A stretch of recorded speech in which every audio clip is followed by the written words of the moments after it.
This is from Mondaweiss. In Gaza, all eyes are on Lebanon. People in Gaza hoped that an expansion of the Lebanese front would ease pressure on Gaza. Instead, Israel has escalated its massacres while global attention is elsewhere. They still hope the resistance in Lebanon will make Israel pay. A day after the start of the genocide in Gaza, on October 7th of last year, the First Arab Front of Solidarity aimed at ending the genocide was formed in Lebanon, and Hezbollah announced that it would fight Israel from the north until the war on Gaza ended. For an entire year, the resistance in Lebanon never let up in maintaining its support front, as its Secretary General Hassan Nasrallah called it. The reaction of the Palestinians of Gaza to Hezbollah's intention to continue fighting alongside the Palestinians was hopeful. They believed that increased military pressure on Israel from the north would force it to divide up its forces and lessen the pressure on Gaza. But, contrary to this belief, expanding the war in Lebanon has now been met with an expansion of the pace of massacres in Gaza as well. Now, Israel's conduct in Lebanon is repeating a pattern that all Gazans recognize. The Israeli army intensified its military strikes in southern Lebanon and parts of Beirut, sending evacuation orders to Lebanese residents in the south, as close to 500 people were killed in a single day. The parallels with last year's horrors were not lost on the Palestinians in Gaza as they observed the evacuation orders. On social media platforms, Gazans wrote that Lebanon and Gaza were now facing the same enemy and bleeding the same blood.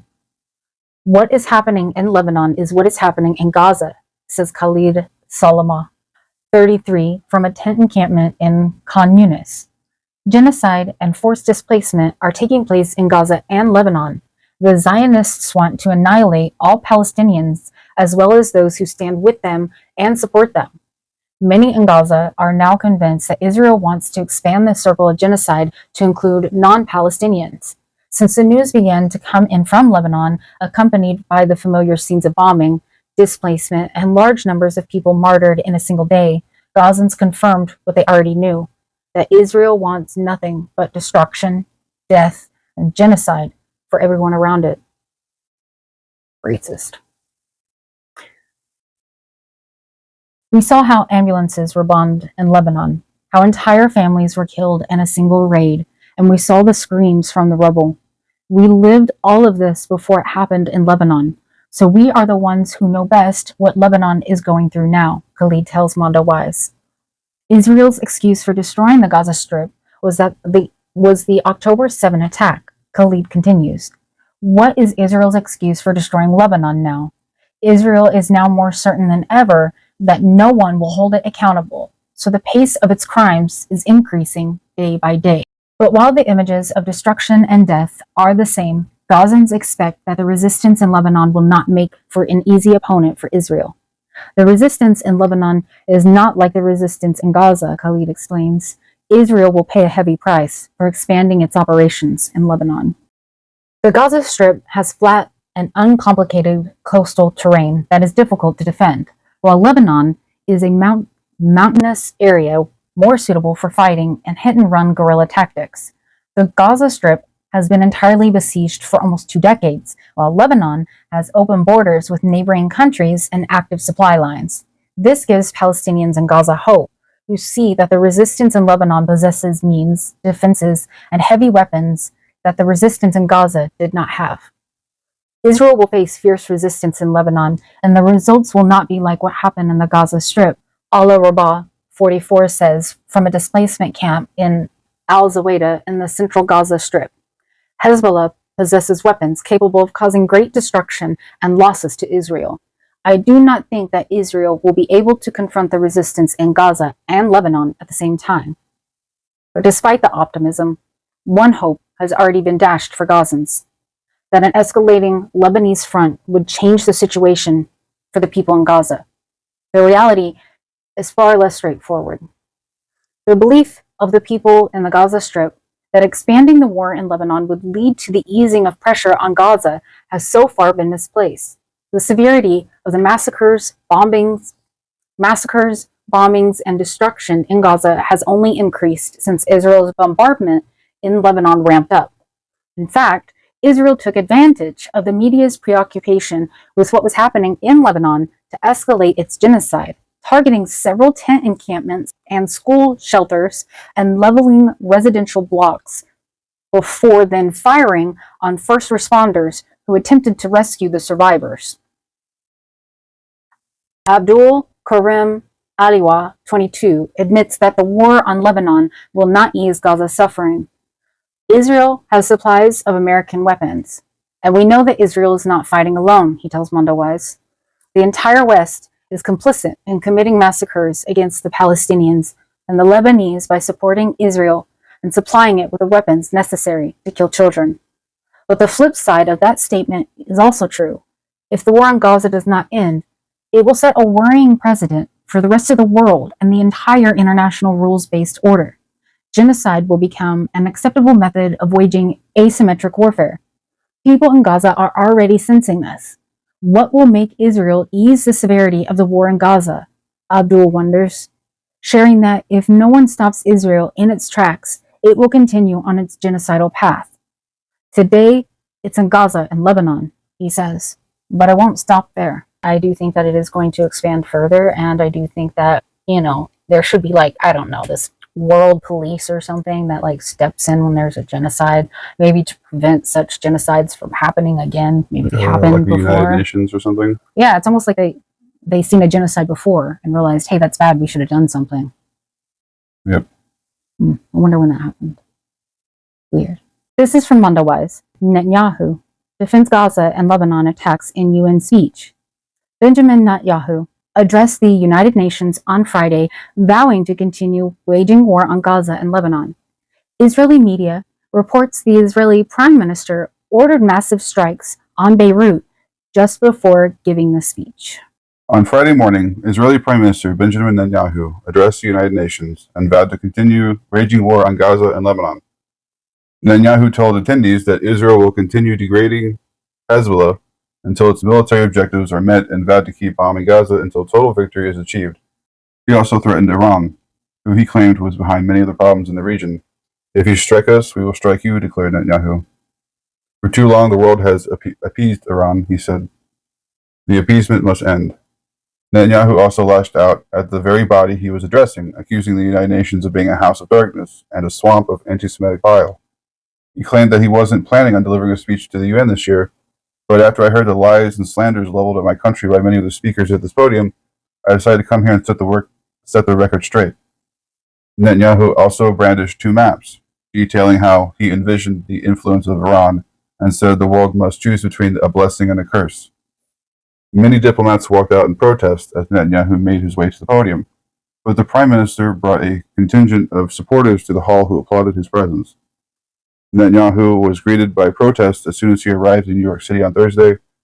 Thousands rallied and then marched to the United Nations headquarters in an action organized by the Shut It Down for Palestine coalition, which includes the Palestinian Youth Movement.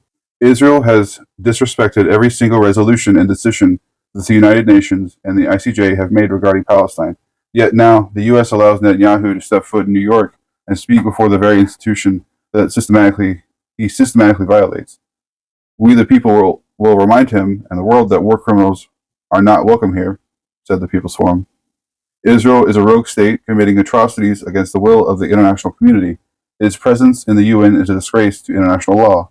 Netanyahu is an architect of countless war crimes and an ongoing genocide, and therefore should be held accountable through any means available, said the Palestinian Youth Movement's Munir Marwan. 25 protesters were arrested for blocking the route of Netanyahu's motorcade, including actor Rowan Blanchard. Netanyahu is not welcome in New York, declared Blanchard. Netanyahu addressed the UN 1 year ago, shortly before the October 7th attack. During that speech, he claimed that peace was about to move through the Middle East as a result of a historic agreement that Israel was about to sign with Saudi Arabia. There was no question the Abraham Accords heralded the dawn of the new age of peace, he told the crowd. But I believe that we, at the cusp of an even more dramatic breakthrough, an historic peace between Israel and Saudi Arabia, will truly create a new Middle East. This time around, he finds himself increasingly more isolated on the global stage, as the Israeli government has killed tens of thousands in Gaza and over 1,000 so far in Lebanon. Netanyahu reportedly re-engaged on Lebanon ceasefire proposal pushed by the United States shortly before the address, but apparently softened his stance after the Biden administration threatened to cancel all meetings with him. Shortly after Netanyahu's speech, Israel bombed Beirut, leveling 6 residential buildings. Israeli media has reported that it was an attempted assassination of Hezbollah Secretary General Hassan Nasrallah, which he's dead now. The Times of Israel reports approved of the strikes from his New York City hotel right before he gave his UN speech. The Biden administration was reportedly informed of the attack shortly before it happened. It just comes just one day after Israel announced that it had secured an $8.7 billion military aid package from the United States. Hasn't the UN called for his arrest and stuff like that? The ICC, the International Criminal Court. So if they're calling for his arrest and then he just strolls up in the United States and orders another carpet bombing, we're just like, sweet, you want some money? Yeah, we give him money, yeah. That's crazy. I don't know what to say about it, honestly. I'm like, bruh, it's crazy. I guess it's kind of equivalent to previously when Trump said that he could walk out on New York City streets and shoot somebody and not lose a single supporter. It's kind of the same thing. Israel's like, look, we can kill a bunch of babies as long as they're brown. We got your money and support. It's like blind allegiance to evil. Like, I don't understand. Indoctrined to racism. Free Palestine. This is from MondoWise. Biden would rather defend Israeli impunity than stop a regional war. As Israel intensified its deadly attacks on Lebanon, the U.S. moved more troops to the Middle East. The move shows Joe Biden's priority is not to avoid escalation, but to ensure that Israel has full impunity. Hang on, I just want to throw one thing out there. The move shows the Biden-Harris administration's priority is not to avoid escalation, but to ensure that Israel has full impunity. Yeah, she was speaking where she's not speaking now. Yeah, I just wanted to throw out there that this isn't just, it's not like he's doing it and then when she gets into office, if she gets into office, that she's going to stop it. She's going to continue it. She's already said so. So if anything, I'd be in there like, you're wrecking my fucking chances, dude. As Israel was intensifying its daily attacks on Lebanon, the United States decided to move more troops to the Middle East. The number of soldiers was not announced, but the force was said to be small. The stated purpose was to protect Americans stationed in the region, but the more likely reason was to send a message to Iran and other allies of Hezbollah that the United States would protect Israel in the event of escalation, regardless of who was responsible for that escalation. U.S. President Joe Biden might hope that such a message would deter escalation, but his decision to communicate it by increasing the U.S. military presence rather than acting to restrain Israel demonstrates that, just as with Gaza, Biden's priority is not to avoid escalation, but to ensure that Israel has full impunity to act as it wants. In fact, this response plays right into the tactics Israel is pursuing in its attacks on Lebanon. The Israeli right doesn't have a real strategy, but it has a long clung to an ideological belief that Israel should throw off the restraints placed on it by the United States and Europe and fully exercise its military might to utterly destroy its enemies. This is what has played out in Gaza since last October. The genocidal campaign is meant not to destroy Hamas, but rather to destroy the Palestinian national movement. That's why it was inevitable that the genocide would expand to the West Bank, despite the fact that there were virtually no Palestinian actions there in response to the horror in Gaza. The Israeli right believes it must decisively defeat Iran, not merely deter it. Israel's provocative actions, such as its bombing of the Iranian embassy in Syria and assassinating Hamas leader Ismail Haniyeh in Tehran, were meant to force a response from Iran that it would escalate regional tensions. Iran didn't take the bait, despite the fact that its lack of response to Israel's activity invites more and greater provocative Israeli actions. The latest Israeli escalation indicates that Israel is making good on its promise to shift its attention from Gaza to Lebanon. That won't mean that the slaughter in Gaza will stop, but it will mean that Israel will focus its forces more in the north once it feels it is ready to engage Hezbollah on the ground, and eventually its current activities are an attempt at paving the path forward. Both Israeli and American military leaders are less enthusiastic about escalation with Lebanon. While Hezbollah has upgraded its own technological and missile capabilities considerably since 2006, Israel still holds massive advantages in those categories. Hezbollah is limited in its ability to shield its territory, and therefore the civilians of Lebanon, from Israeli attacks. Israel has a far greater ability to intercept Hezbollah missiles and drones. Hezbollah can thwart this only by launching a massive attack, overwhelming Israel's defenses, and that is not a sustainable tactic. But on the ground, the situation changes. Israel learned how difficult it is to fight Hezbollah on the ground during its occupation of southern Lebanon, which ended in 1999. The lesson was reinforced in the war of 2006. In both cases, Lebanon suffered enormous harm, but Hezbollah was able to withstand Israel's offensive and drive the Israelis back. Many Israelis remember that. The current government understands it, but sees fighting Hezbollah as part of engaging Iran, which would mean bringing in the U.S. All of Israel's strategy comes back to finding a way to create a regional confrontation with Iran that includes the United States. Iran has been an obsession for Israeli Prime Minister Benjamin Netanyahu from his earliest days in the public eye. Few in Israel disagree with that obsession, but past governments had significant internal dissent from the idea of provoking a conflict with the Islamic Republic. This government is much more willing to take bold steps to provoke that confrontation. Worse, successive American administrations have raised Israeli hopes that they can get the support from Washington that they would need to effectively fight Iran. Both Donald Trump and Joe Biden have departed radically from the ideas of the past when Iran was seen as a player that could be engaged or contained. Barack Obama's nuclear deal with Iran was not an end in itself, but an attempt to shift the strategy of confrontation with Iran to a long-term project where Iran was not only engaged, but eventually brought into a regional circle of cooperation. That would have taken many years, but it's the right idea, and it appealed to moderate mainstream sentiments in Iran, sentiments that are very much still alive there today. Hopes for restoring regional diplomacy have been renewed by the election in Iran of President Massoud. In his trip to the United Nations General Assembly this week, Massoud used his entourage to send a message to conciliation to Western powers. His party was notable for the orientation of its figures that it made it up. They included former Iranian Foreign Minister Javad Zarif, a special advisor to Massoud, as well as current Foreign Minister Abbas and Deputy Foreign Minister Majid Ravanchi, both of whom were key aides to Zarif during the nuclear talks a decade ago. Massoud reiterated Iran's willingness to re-enter the nuclear deal if the Western powers would reciprocate, and also said, "We're willing to put all of our weapons aside so long as Israel will do the same," echoing Iran's long-stated position. Massoud was making it clear that there was a real opportunity to work to begin on building a new status quo in the Middle East. Of course, any such grand vision would take decades to realize, but the building blocks are there for a foundation of a different future. It's an opportunity the Israeli government fears, and the United States seems intent on refusing. During Obama's second term, he had to overcome not only Israeli but also Saudi fury at the prospect of an agreement with Iran. While Saudi Arabia didn't agitate as publicly and dramatically as Netanyahu did against the deal, they were quite clear in their objections to it. But now, faced with the very real prospect of a regional war, we have seen Saudi Arabia work to reestablish communications with Iran. Since then, economic ties between the two enemies have begun to bud. Massoud last week talked about visiting Riyadh. Saudi Arabia is not by any means committed to this course of peaceful action. It is hedging its bets, expanding rapprochement with Iran while continuing to pursue a massive weapons and offensive agreement with Washington.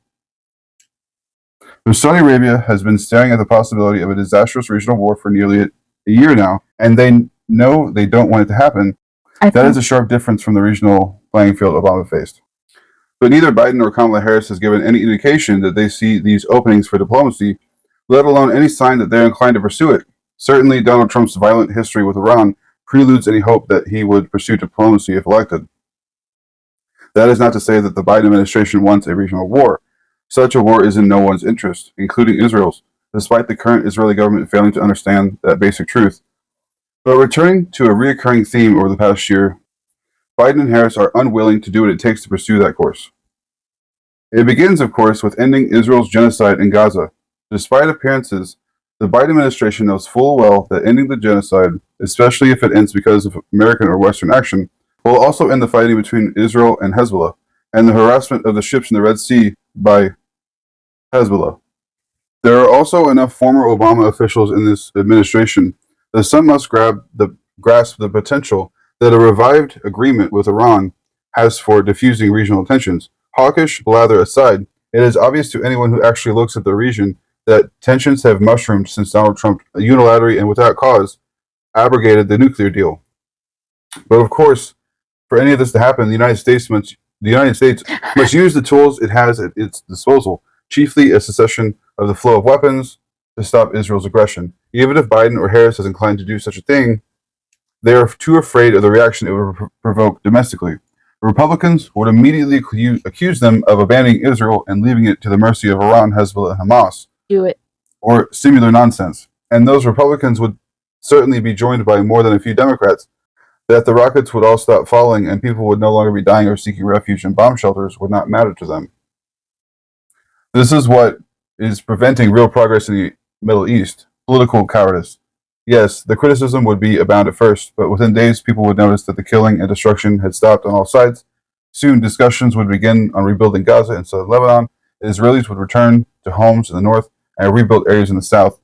A deal with Iran would be restored, and this time it could be built upon rather than torn down from day one, as was the case with the nuclear deal in 2015, even before Obama was out of office. None of this would be easy. Even if Israel could be reined in and a deal with Iran revived, ending Israel's occupation and all the huge questions of accountability, of Palestinian refugees, of Zionism, of settlements, and so many other issues would remain. There would still be many regional issues to be addressed that don't involve Palestine. Plenty of opportunities would arise for bad faith actors to sabotage any goodwills that was created. But the region, and by extension the whole world, would be on a path away from conflict and toward a better, more just future. The opportunity at this moment to change course is clearer and more tantalizing than ever before. But it depends on Joe Biden or Kamala Harris, or even more absurdly, Donald Trump seizing an opportunity they have all refused to even see, let alone consider. And all because their hatred of Palestinians, their political cowardice, and their embrace of the worst kind of Zionism forbids them from pursuing an obviously better course for everyone concerned, well, everyone except Benjamin Netanyahu and the extreme Israeli right wing. Oh, Jill Stein. Free Palestine. Free the working class. This is from Mondawais. The uncommitted movement failed because it refused to punish Democrats. The uncommitted movement failed to move the Biden-Harris administration policy on Gaza because unaccountable movement leaders were unwilling to punish Democrats for supporting genocide. We should start throwing red paint cans on them like they used to do for when people wore fur coats and shit. I think they fucking charge you for assault with just the milkshakes. I forgot about that. They're pussies. That's right. You can't even say anything without getting in trouble anymore. Or banned, or shadow banned. We're taking off the 4E pages for the recommended. On February 27th, 2024, anti-war activists across the country watched in shock as over 100,000 Democratic voters cast uncommitted ballots in the Michigan presidential primary. The Listen to Michigan campaign, built out of a small team of political organizers from Southeast Michigan, Arab American community, and supported by the Democratic Socialists of America, declared victory, telling the nation that the two pro-peace delegates would be at the Democratic National Convention to protest the Biden administration's aiding and abetting of over 40,000 murdered Palestinians in the Gaza genocide. The message was clear. Untold masses of Democratic voters found the slaughter unconscionable, and unless the president shifted course, he risked losing the immigrant and progressive coalition that had swept him into the White House 4 years prior. Former Congressmember Andy Levin said, "I don't see how he wins re-election without winning Michigan, and I don't see how he wins Michigan without changing course." We've been saying that for months. Literally, months. They have, and we have, and everyone's been telling you that all you have to do is stop killing babies. It's the easiest thing. And for some reason, you guys are like, but we like killing babies. In the prevailing weeks, a number of other states, Minnesota, Wisconsin, Colorado, Washington, Massachusetts, New Jersey, Connecticut, Hawaii, and more, launched and ran uncommitted campaigns. By the end of the primary calendar, over 750,000 Democrats nationwide had voted uncommitted, with 30 uncommitted delegates unpledged to Vice President Kamala Harris, and over 300 pledged Harris delegates united behind the demands of an immediate ceasefire in Gaza and an arms embargo on Israel. In Maryland, whose uncommitted campaign I served on the coordination committee, we won over 66,000 uncommitted votes. Going into the Democratic National Convention in August, the uncommitted movement formed the Not Another Bomb Coalition, endorsing rallies to demand an arms embargo across the country. Uncommitted delegates staged a sit-in outside of the convention, demanding the DNC allow a Palestinian-American speaker to address the party. Despite allowing an Israeli-American to speak, the DNC refused to provide even Georgia State Rep. Roa Rahman, who had already endorsed the Harris campaign, with a speaking slot. Ultimately, the uncommitted delegation told the vice president that they would open a forum for her to meet with the Palestinian American families and discuss an arms embargo demand prior to September 15th.